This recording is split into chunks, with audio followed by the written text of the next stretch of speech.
Hallo ihr liebe Leute, hier ist wieder der Yankee mit Let's Play Illusion of Time auf Pelzig. So, jetzt bereit die Kraft zu empfangen. Ihr Ritter, gebt Willi ja Kraft.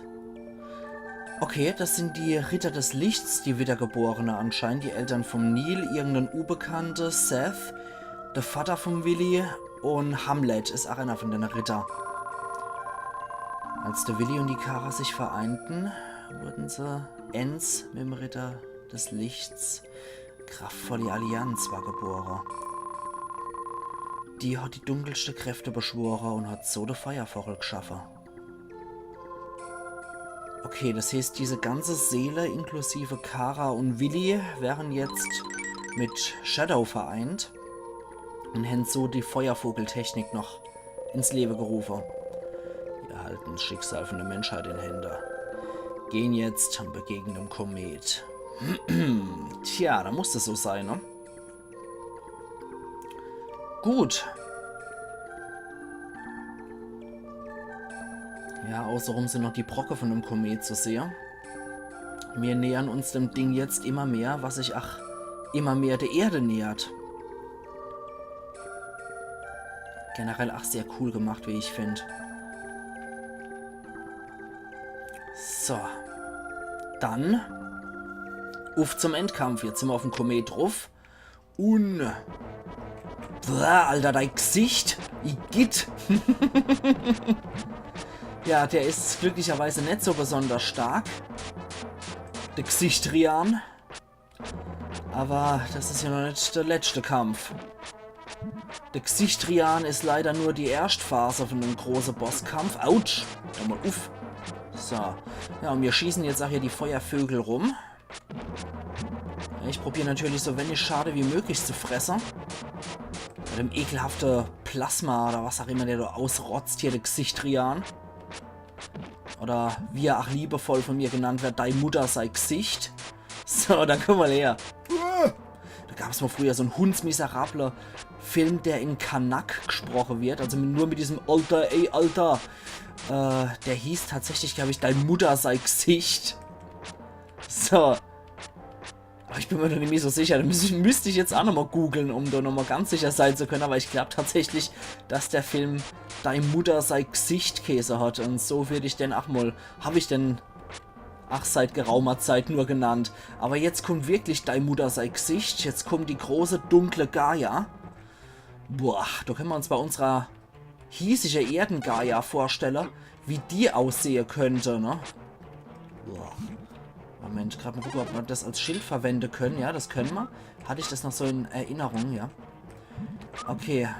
Ja, jetzt macht die ja wieder ihr Face auf und rotzt uns dann hier die Sache entgegen. Ja, um die Blubberblase sollten wir uns auch kümmern zwischenzeitlich. Ja, gut. Wow. Ja. Komm schon. Ja, diese blöde Blubberbläsler machen dann schon auch etwas mehr Schade, als mir lieb ist. Ah, das wird wieder ein bitterer Kampf. Ich sehe es jetzt schon.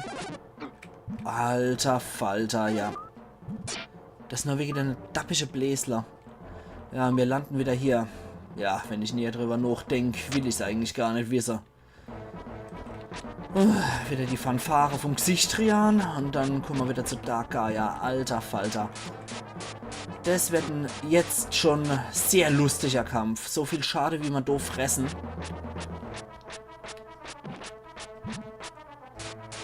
Oh, nicht blöd, man rennt mal wieder gezielt in alles rein. Wir werden immer nur mit der Hälfte von unserer Energie hier wieder rausgerotzt.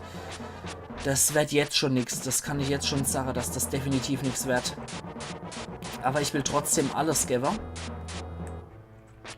Ja, das wird viel geklackert, das wird sehr viel rumgekasper, sehe ich jetzt schon. Alles Kummer. Aber ich sollte mit Ruhe tragen, nicht mit zu viel Stress und mit zu viel negative Gedanken. Oh Mann, ich bin hier jetzt schon wieder down. Das kann ja schon nichts werden. Ja, Endtreffer muss ich noch landen.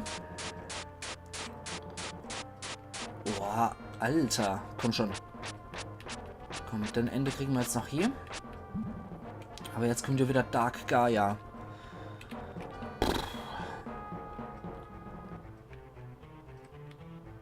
So, ja. Die Wassertroppe dürfen halt nicht Überhand gewinnen.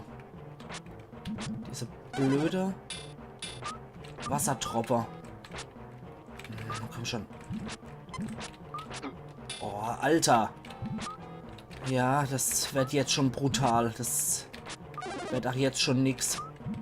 Das sehe ich alles schon. Ja, die müssen mich nur 2-3 Mal berühren, die Dinger, und dann war's das. Blöderweise lande ich nicht bei dem Kampf hier bei Gaia direkt.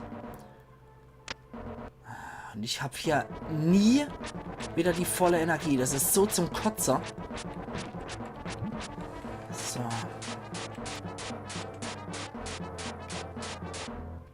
Okay, dann gehen wir mal wirklich mit ganz kühlem Kopf an die Sache dran.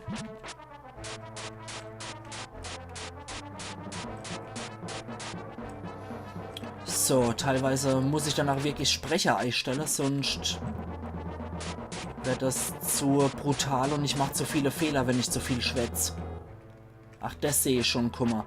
Das könnte also ein sehr ruhiger Kampf werden, wo ihr dann das Tastaturgeklackers dann noch hört. Und zwischendurch immer mal wieder mal Flüche. Das Ding ist so hässlich, Alter. Uah. Und schon. Uah. Okay. Gut, weil Dark Gaia... Gerade mal gucken. Mir auch nichts, was uns helfen kann. Höchstens hier mal. Einmal kurz abzutauchen. Ach, das könnte hilfreich sein. Sollte ich vielleicht auch noch im Kopf behalten, dass ich einmal zwischendurch abtauchen kann einfach. Vielleicht sollte ich lieber das machen, statt das Schild zu errichten. Ja, dann kann ich den Dinger so ausweichen. Das wäre vielleicht gar nicht mal so das Blödeste, was ich machen könnte. Ja, okay. Okay. Und die Wassertroppe zerplatzen auch an mir. Zumindest in dem Zustand. Nochmal.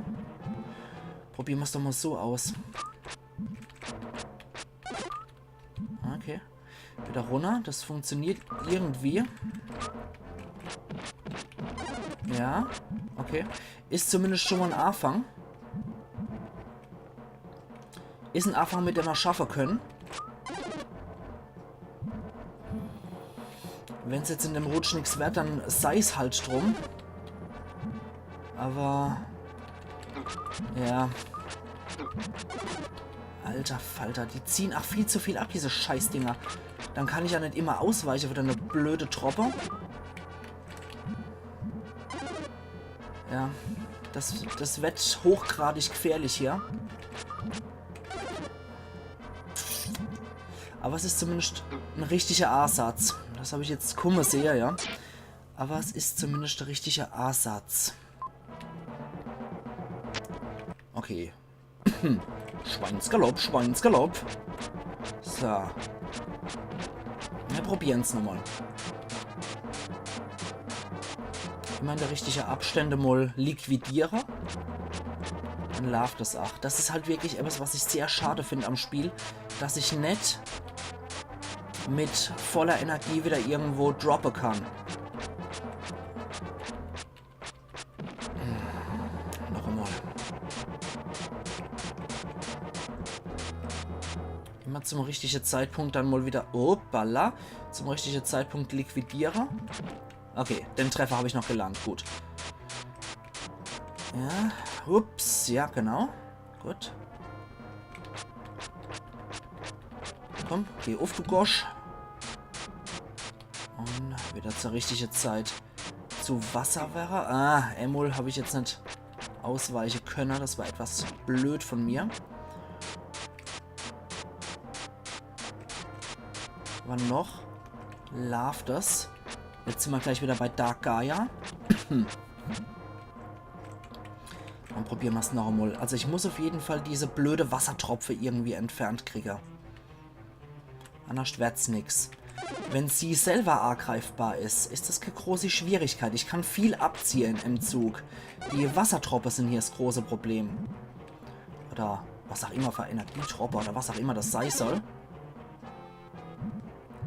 Aber hauptsächlich ist das Problem. Okay. Gut, jetzt habe ich einfach mal überhaupt keinen Schaden gemacht, obwohl ich da eigentlich volle Breitseite drauf gezielt habe. Aber, ja, nehmen wir halt mal so hier. Da wäre ich wahrscheinlich falsch gezielt habe. Ja, komm. Komm schon. Nur nicht so nur. Ja. Ihr dürft mir nur nicht so nur kommen, ihr blöde Treppler. Das sah doch gar nicht mal so schlecht aus. Noch einmal. Nach einer gewissen Zeit zerplatzen die Dinger. Ach so. Ja, wieder runter mit dir in die Versenkung. Ja, da lande ich dann dummerweise immer genau dran. Komm schon. Gut. Gut. Ja, das war wieder richtig. Das war kein schlechtes Timing. Oh, scheiße. Shit. Ja, das wird, glaube ich, nix mehr. Oh, Schweinsgalopp. Gerade noch so rechtzeitig gedrückt. Aber vielleicht soll ich mich wirklich nur in der Ecke noch rumdrücken. Ja, das ist jetzt mein letzter Versuch, aber ich glaube, ich habe es soweit analysiert, dass ich denke, dass es was wäre könnte. Wenn nicht, dann müssen wir halt ein Game Over in Kauf nehmen. Und kehren dann da wieder zurück mit voller Energie. Aber das mal wenigstens mit mehr als vorher, und zwar mit einer Strategie. Weil ich glaube, ich habe mittlerweile die Strategie rausgefunden, wo ich mich am besten hinstellen kann. Und ich habe den Kampf auch ewig nicht mehr gemacht, aber man kann dem Spiel auf jeden Fall mal nicht vorwerfen, es sei ein mieser letzter Bosskampf. Der ist durchaus knackig, der Kampf. Boah, scheiße. Hier sollte ich eigentlich auch so wenig Schade wie nur möglich fressen. Damit ich bei Dark Gaia nicht wieder volle Wumme in die Scheißerei lang. Ja. Gut, da kann man noch Emul, konnte man nochmal liquidieren zum Schluss. Das musste ich jetzt in Kauf nehmen. Wow, war gerade noch so Schwein gehabt. Noch 2 Treffer, glaube ich, ne? Ja, Dodo nur noch einer. Siehst, das ist das letzte Mal, dass ich vor der grünen Gülle hier abhaue und Reis ausnehmen muss. Na, guck mal wieder zu Dark Gaia. Ich glaube, ich habe meine Taktik gefunden. Ich sollte mich hier hinstellen. An der Grenze hier zu ihrer Gosch. Das ist, glaube ich, wirklich der beste Platz, wie ich das rausgefunden habe. Um flüssig zu werden, um A zu greifen. Zum A-Greifer auf sie müssten wir gerade noch ein kleines Stückchen nach rechts gehen. Aber hier minimiere ich die Chance, von der dappische Dinger getroffen zu werden. Scheiße. Ja. Ist doch nicht so einfach wie gedacht, ne? Aber ich glaube, die Strategie hat sich so allmählich rauskristallisiert. Hier kann ich immer mal wieder getroffen werden von einer blöden Troppe, aber das Risiko minimiert sich hier. Und mit dem Risiko und dem richtigen Timing muss man als dann mal schaffen hier. So, wieder zu Wasser. Ja. Gar nicht mal so schlecht. Und der Treffer war auch noch nicht. So. Wenn sie jetzt die Schnauze aufmacht, wieder einen Schritt nach rechts. So. Gar nicht mal so schlecht. Ja. Jawohl. Und dann immer rechtzeitig wissen, wann man den Hebel ziehen muss. Das ist zumindest mal ein Plan. Mit ganz viel Schwein könnte man das packen. Aber wirklich nur mit ganz viel Schwein jetzt. Dass die Troppe immer kaputt gehen. Und ich rechtzeitig hier meinen Liquidator mache. Dann könnte man hier tatsächlich Schwein haben. Okay. Boah, mein Herz klopft. Ach, ganz schön, muss ich sagen. Mir geht... Scheiße. Mir geht richtig die Pumpe. Aber okay. Gut. Müssen wir das Game Over jetzt in Kauf nehmen. Oh, wir kommen sogar mit ganzer Energie. Haha. Das ist dann jetzt wohl unser letzte Chance. Okay, wenn wir das jetzt dann versauen, ihr liebe Leute, dann könnte es was werden. Weil jetzt steigen wir schon mit wesentlich mehr Energie ein. Und wenn wir ruhig bleiben, beim Dark Gaia-Kampf, dann sollte das sogar eigentlich was werden. Okay, ich bin zuversichtlich. Die Chancen steigen immer mehr. Für mich. Und zur Not kann man hier, ach mal, der Liquidator wieder werden. Komm schon.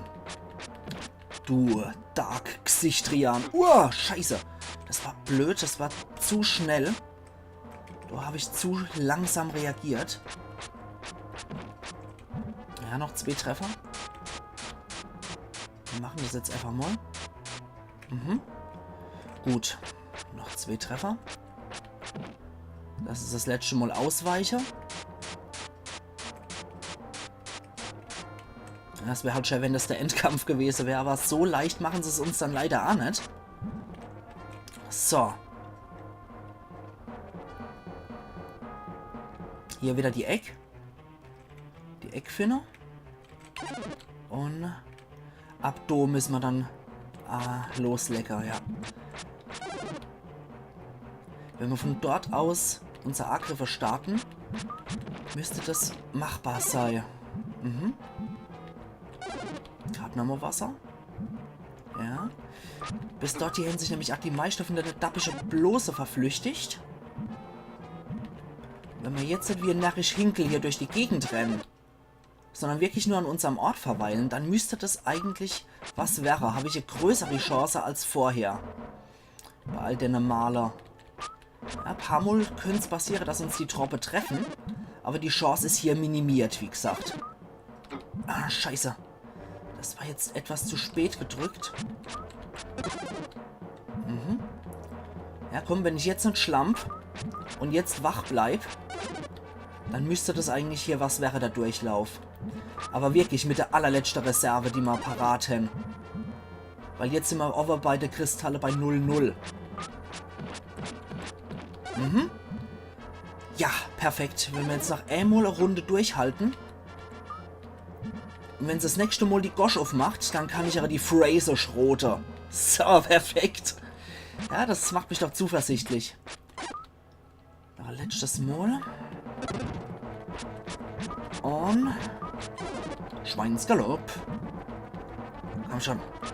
Mach die Fraser auf. Smile for me. Jawohl, jetzt kriegt's auch ihr Schmelzgesicht. Bäh. Voll die widerliche, geschmolzene Alte. Igitt. Gut. Nachdem die jetzt weg ist, stehen wir jetzt hier auf dem Komet. Scheint wohl auch eine eigene Atmosphäre zu haben, das Ding. Was ist da mit dem Komet passiert? Ich weiß nicht. Aber guck doch mal. Der blaue Planet, da. Ja, mach's auch rot mal, was das ist. Ach ja, schön. Ja, jetzt lasse ich ihn erstmal ein bisschen schwätzen, bevor ich jetzt hier so schleppend langsam vorlese. Die Kraft vom Komet ist erloschen. Der todbringende Stern ist zum anderen Ende vom Universum geflogen. Siehst du mal, ne? Was das alles bringt. Willi. Weißt du, wie der Planet hieß, der das Dunkle hält?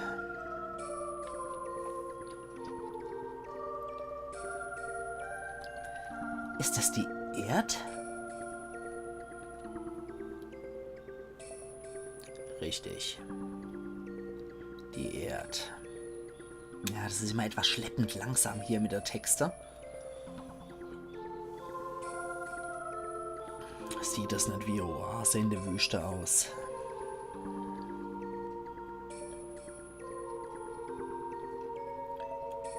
Sie hat noch nie so wunderbar ausgesehen.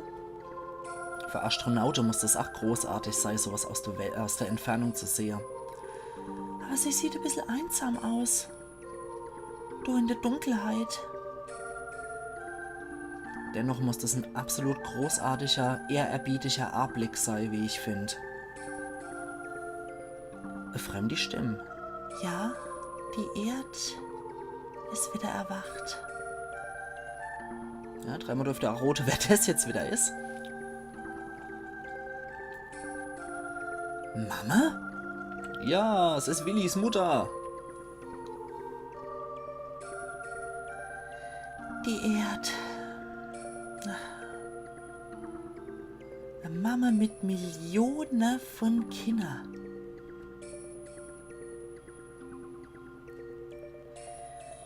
Ich bin aber sicher, dass du manchmal an uns denkst. Und Kara erinnert sich sicher, ach oft, an ihr Eltern.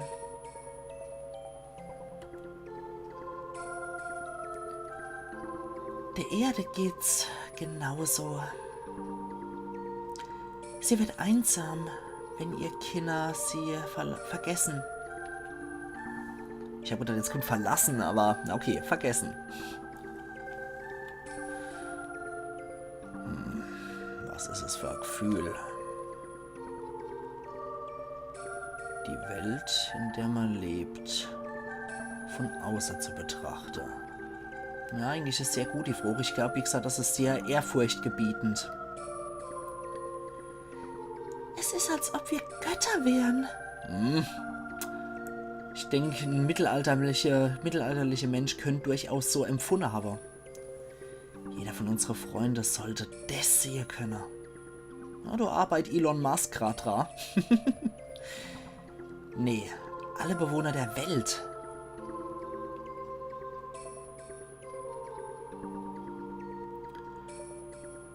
An irgendeinem Tag mal werden die Menschen mit Raumschiffen das All erkunden. Ja, wie gut, dass er in die Zukunft gucken kann, ne? Dann werden sie lernen, die Welt mit anderer Art zu betrachten. Ja, wenn man weiß, wie seine Welt aussieht, ist das schon was anderes, ne? Als wenn man es nur schätzt. Gucken wir mal, wie einsam und verlassen die Erde wirkt. Genau wie ihr zwei. Ja, wenn man so allein auf dem Komet rumsteht, ne? Gucken jetzt einmal auf die Karte von eurer Welt.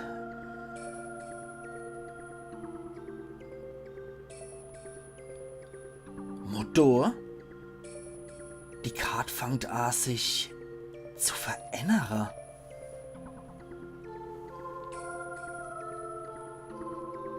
Und? Ja.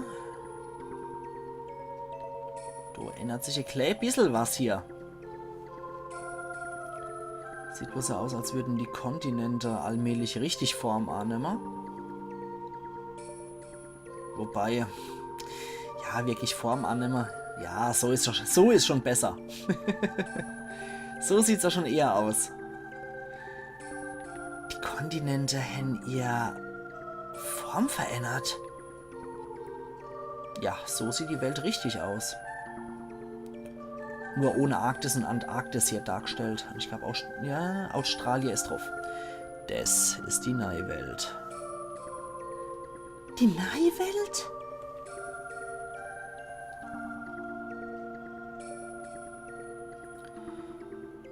Die evolutionäre Entwicklung, die der Komet verändert, findet jetzt ihr Ende.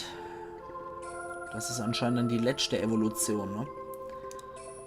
Ach, die Erde selber ist ein Lebewesen. Ach, die hat sich entwickelt und verändert. Ja. Hör auf den weise Ohlmann.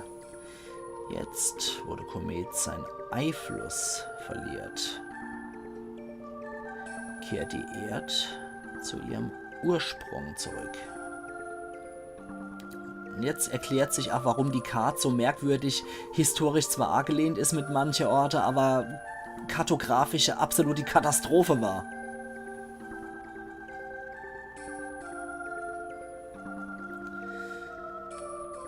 Warum kennt ihr beide bereits jetzt die Zukunft? Sind halt tolle Typen, ne? Als ich der sterbliche Körper verlassen hab und verloren hab, da konnte ich alles sehen. Ja, leck mich fett. Vergangenheit, Zukunft. Die Entwicklung von der Welt selber. Oh, das wäre toll, wenn das so wäre, dass man in die Vergangenheit auch gucken kann und sieht, was in der Zukunft abläuft. Das wäre schön, irgendwie der Gedanke. Ich wurde vom Mensch zum Gott. Hat einer einen kleinen Gottkomplex, ne? Du und Kara, ihr wären wieder normale Menschen, wäre.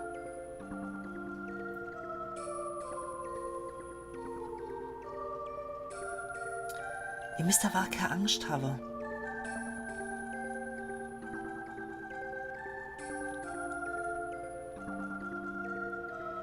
Wenn wir auf die Erde zurückkehren, wären wir dann getrennt?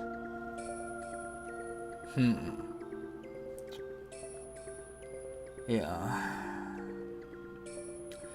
Die Welt verändert sich. Die Menschheit beschreitet jetzt einen neuen Weg.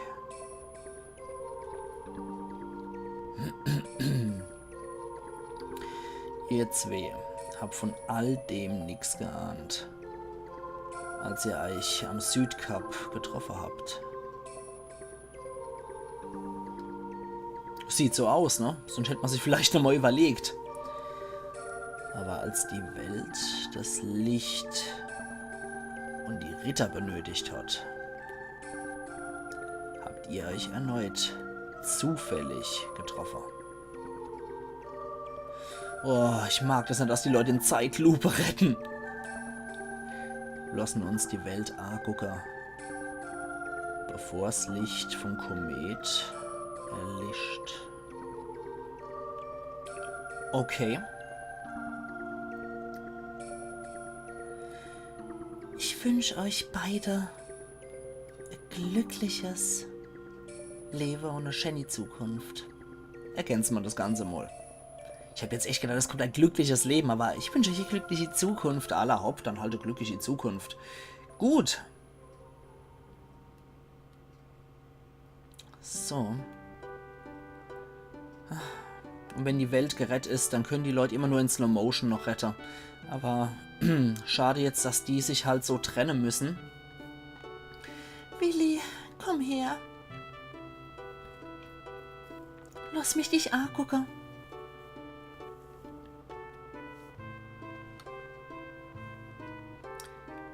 Ich will mir dein Gesicht genau einprägen. Und glücklicherweise nicht das Eklige vom Komet. Deine Haare, dein Nas, dein Mund, dein Haar, deine Stimme, die Wärme von deiner Hand. Ja, guck mal, gewackelt. Sei nicht traurig. Ich werde dich finden.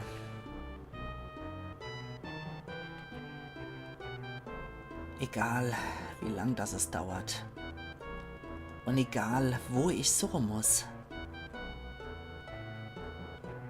Ob 100 Jahre, ob 1000 Jahre.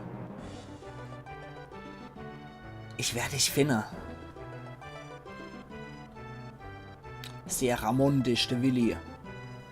Wart auf mich. Und jetzt macht die Haare zu.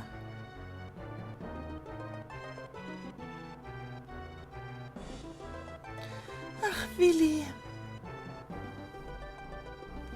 So, jetzt auch ein letzter ramondischer Kuss hier auf den Komet und dann wieder ab auf die Erde. Lass uns jetzt zur Erde zurückkehren. Gute Idee.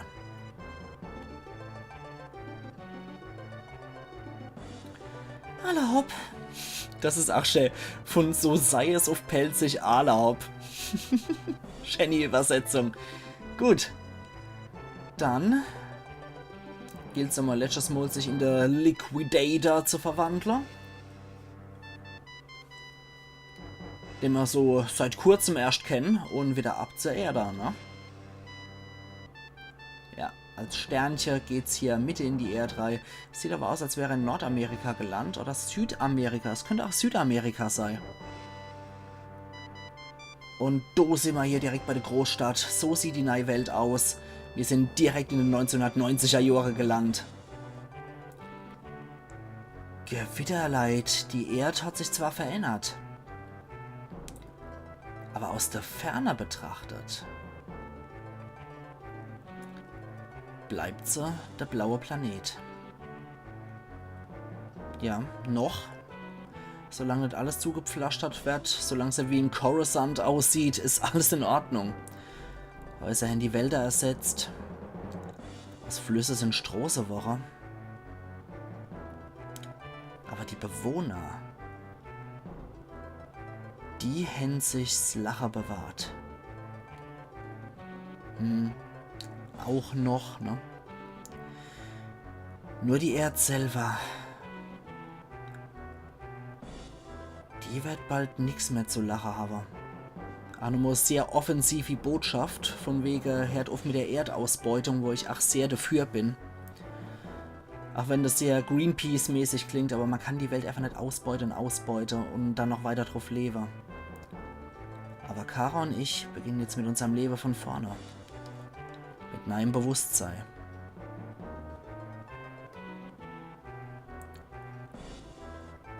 Und ach, in deren neue Welt steht ein Turm, der Turm von Babel sei kennt. Vielleicht ist der das. Ja, vielleicht. Zumindest nicht in dem Sinne von dem Illusion of Time Fantasieturm von Babel. Ach ja. Um 4:30 hier wird die Uhr hier angezeigt bei dem Spiel. Also in dem Gebäude war Uhr, die auf 4:30 gestanden hat. Ja. Bleibt eigentlich nur noch der Abspann. Noch der Save the World Botschaft. Bleibt jetzt nur noch der Abspann, ihr liebe Leid. Die Illusion of Time Mitarbeiter werden uns jetzt hier präsentiert. Wir lassen der gute Willi jetzt mal rennen. Und ich schließe jetzt einmal mein Resümee zu dem Ganzen ab. Das ist so perfekt nochmal von Nachwort, während der Lanzarich und der Erik nochmal mir hinterher flitzen. Ja, der Seth, der flitzt auch hinterher noch. Noch einmal eine Geschichte von Mariko Ohara. Ja, mein Resümee. Es ist nach wie vor eins von meinen Lieblings-Super Nintendo-Spiele. Und vielleicht könnt ihr jetzt auch so verstehen, warum mich das Ganze so ein bisschen zur Archäologie gebracht hat. Und warum ich dadurch als Kind wirklich die große Bock auf alte Kulturen gehabt habe. Es wird einfach schön dargestellt, es hat auch kein absoluter Anspruch, 100%iger Anspruch auf historische Korrektheit. Definitiv nicht, das will es ja auch gar nicht haben. Es will ja bewusst fantasievoll hier mit dem ganzen Thema umgehen. Ja, jetzt kriegen wir Schloss Edward nochmal präsentiert und die gute Kara, die uns auf dem Weg folgt. Du hupst sie. Ach ja. Aber es hat trotzdem diesen historischen Kern einfach so als Thema. Das fand ich persönlich immer großartig. Und es hat mir super gefallen. Ihr könnt es möglicherweise verstehen, warum ich am Anfang auch gesagt habe, es hat eher so einen düsteren Charakter, das Ganze. Das liegt ja ganz eindeutig auch an diesen Szenen wie dem Künstler Ishtar, der sich selber ins Gemälde reinmalt. An der verhungernde Kinder im Dorf Kral, wo sich Hamlet für uns opfert. Und so zum Schluss dann auch nochmal diese Szene mit einem Schakal, der so ganz erbärmlich, bitterbös verbrennt. Das sind solche Szenen, die das Spiel im Vergleich zu anderen Super Nintendo-Spielen wie Secret of Mana zum Beispiel, obwohl auch das halt düstere oder etwas düstere Momente hat, wo Illusion of Time doch tatsächlich einen erheblich düsteren Charakter hat, als das Spiele wie Secret of Mana, Illusion of Time, ja genau, Secret of Mana, Secret of Evermore und Lufia zum Beispiel auch hat. Wobei auch diese Spiele ihr sehr ernste und teilweise auch düstere Momente haben, finde ich, dass diese Grundstimmung bei Illusion of Time dann doch eher überwiegt. Und ich glaube, ein Spiel, was nur noch ähnlich sehr tiefgründige Botschaften in dem Stile hat, ist dann sozusagen der Nachfolger zu einem Ganzen. Das wäre dann Terranigma. Und Terranigma zählt nicht nur zu meinen Lieblings-Super Nintendo-Spielen. Yes, leid. Terranigma gehört auch generell zu meiner absoluten Lieblingsspiele überhaupt, die jemals erschienen sind. Ohne Terranigma würde mir in meinem Leben doch gewaltig was fehlen, muss ich sagen. Ich spiele es auch immer wieder noch sehr, sehr gern. Und ja, Illusion of Time gehört definitiv auch mit dazu. Ihr habt es auch schon hier, ich glaube in der letzten Episode habe ich das auch geschnitten oder in der vorletzten Episode. Das Nachfolgeprojekt auf meinem Kanal zu Let's Play Illusion of Time auf Pelzig wird sein Let's Play Lufia auf Pelzig. Und nee, Lufia ist nicht der Nachfolger von Illusion of Time, nicht dass du wieder Missverständnisse aufkreuzen. Lufia wird nur auf meinem Kanal der Nachfolger, beziehungsweise das Nachfolgeprojekt von Illusion of Time sein.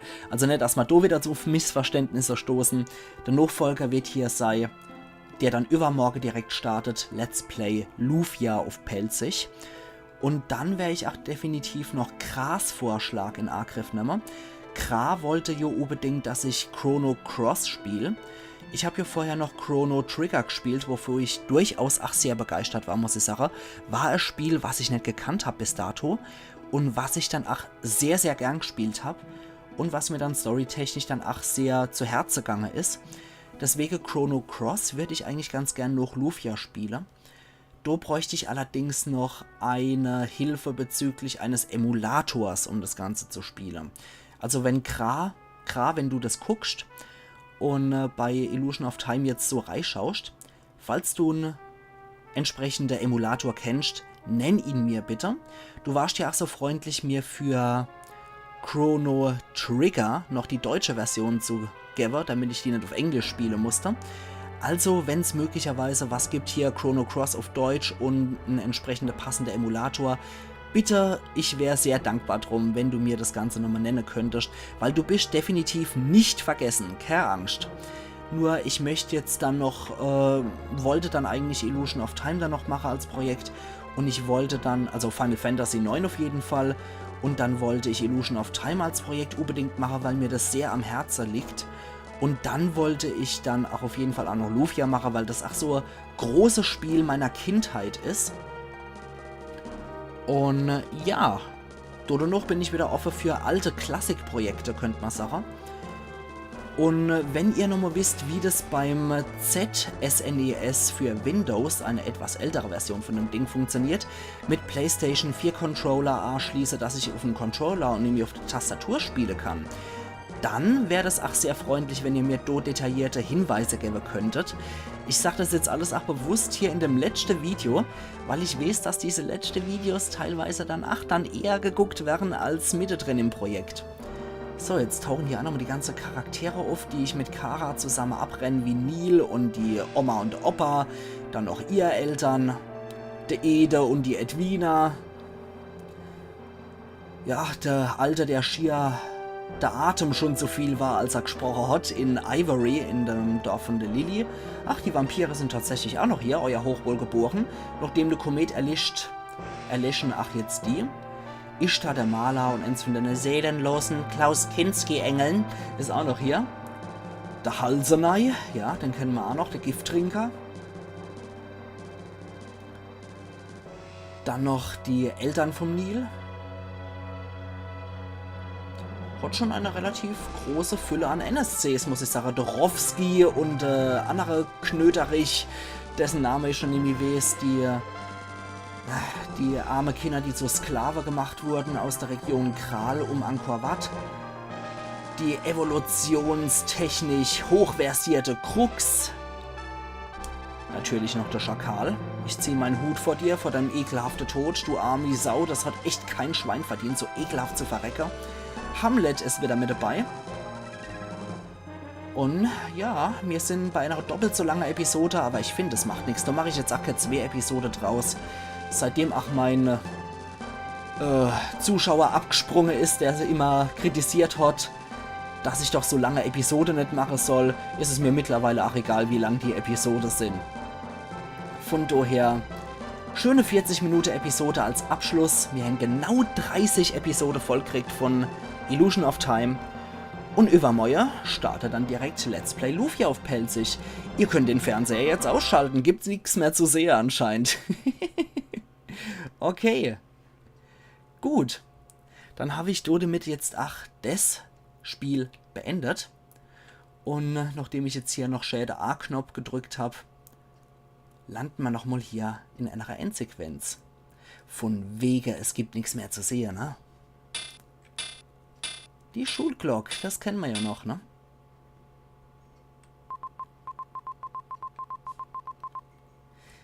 Die Programmierer.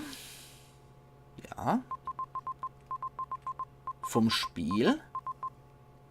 Waren in der Schule. Immer sehr fleißig. Ja, das passt wieder zu diesem Humor von Enix. Kennen wir ja noch, wie gesagt, aus Terranigma, wo dann auch das Programmiergebäude dabei ist. Wären es nicht gewesen, dann wäre das Spiel nie entstanden. Ja, die haben so ihren eigenen Humor und ihre eigene Botschaften, die sie hier bringen. Das finde ich persönlich auch großartig von den Entwicklern. Viel zu selten leider, dass sowas bei anderen Spielen noch gebraucht wird. Ach ja. Damit war es das jetzt aber wirklich, ihr liebe Leid. Das war von mir Let's Play Illusion of Time auf Pelzig. Ich hoffe, es hat euch so viel Spaß gemacht, wie mir es Spaß gemacht hat, das Spiel wieder zu spielen. Bis auf den erbitterten Kampf gegen die Mumienkönigin, verflucht sei es auf ewig. Und ansonsten, wenn ihr wollt, guckt auch mal wieder rein bei Let's Play Lufia auf Pelzig. Das startet übermorgen. Ihr könnt gerne in die Kommentare Bescheid geben, was ihr davor halten, weil ich persönlich finde das Spiel absolut großartig, sowohl Illusion of Time als auch Lufia. Also machen's gut. Und bis übermorgen zum neuen Projekt. Vielen Dank, dass ihr hier die Reise auch mit mir gegangen seid. Es war mir wirklich eine Herzenssache, dass ich das Spiel für euch zock. Also, bis übermorgen dann wieder oder bis morgen zu Stardew Valley. Ayan Yankee.